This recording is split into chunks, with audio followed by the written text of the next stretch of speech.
নমস্কার দর্শক বন্ধুরা, লক্ষ্মীর পঞ্চব্যঞ্জনে আপনাদের সবাইকে স্বাগত জানাই। আশা করি আপনারা সবাই ভালো আছেন, আমিও ভালো আছি। আজকে আরেকটি রেসিপি নিয়ে চলে এসেছি, সেটা হচ্ছে ধোসা খাওয়ার চাটনির রেসিপি। এখানে আমি চিনেবাদাম কিছুটা ভেজে নিলাম, চোকলা সহ ভেজে নেবো। আমি রান্নাটা সাদা তেলে করছি। আমি ভেজে নিয়ে এখানে আমি তিল দিয়ে দেবো, আর একটু দেবো তিল, সাদা তিল, আর টমেটো দিয়ে দিয়েছি, দিয়ে ভালো করে ভেজে নেবো। দেখুন,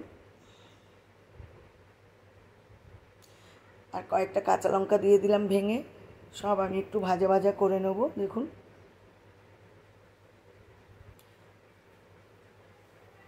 প্রায় হয়ে এসেছে। এবার আমি কিছুটা ধনে পাতা দিয়ে দেবো।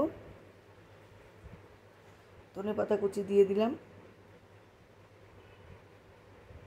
দেখুন, ধনে পাতারও গন্ধ একটা বেরিয়ে গেছে। বাদাম ভাজা, ধনে পাতার গন্ধ, তিল ভাজার খুব সুন্দর গন্ধ লাগছে।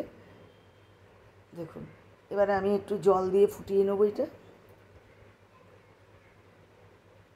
স্বাদ অনুযায়ী লবণ দিয়ে দিলাম।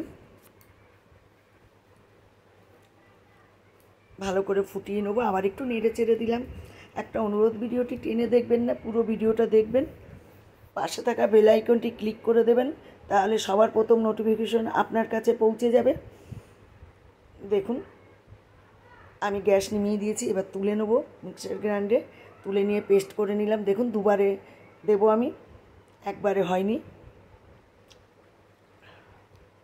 দেখুন, একটু আমি মিক্সার বাটিটা ধুয়ে আমি একটুখানি জল দেবো, সামান্য না দেওয়ার মতো, আর একটু পাতলা করব। আমি এখানে এক ফালি লেবু দিয়ে দিলাম। দেখেন, প্রচুর রস লেবুটা দিয়ে টক করে নিলাম। আমি তেঁতুলের পাল দিলেও দিতে পারতাম, তেঁতুলের পাল আমি দিইনি। এখানে সাদা তেল দিয়ে শুকনো লঙ্কা দিয়ে দিলাম, সর্ষে দিয়ে দিলাম, ফোড়ন হয়ে গেলে আমি কারি পাতা দিয়ে দেবো। এখানে দিয়ে দিলাম কারি পাতা দিয়ে এবার আমি দিয়ে দিলাম চাটনির মধ্যে। দেখুন, খুব সুন্দর লাগছে দেখতে। দেখুন, অসাধারণ, খেতেও অসাধারণ হয়েছে। আপনাদের বলবো, আপনারা বাড়িতে একবার অন্তত তৈরি করে খাবেন, সকলকে খাওয়াবেন। আমি প্রত্যেকটা ভিডিওতে বলি। ভিডিওটি যদি ভালো লাগে, লাইক, কমেন্ট, শেয়ার করে দেওয়ার অনুরোধ রইল আপনাদের। আমার চ্যানেলে নতুন সদস্য হলে চ্যানেলটি অবশ্যই সাবস্ক্রাইব করে দেবেন।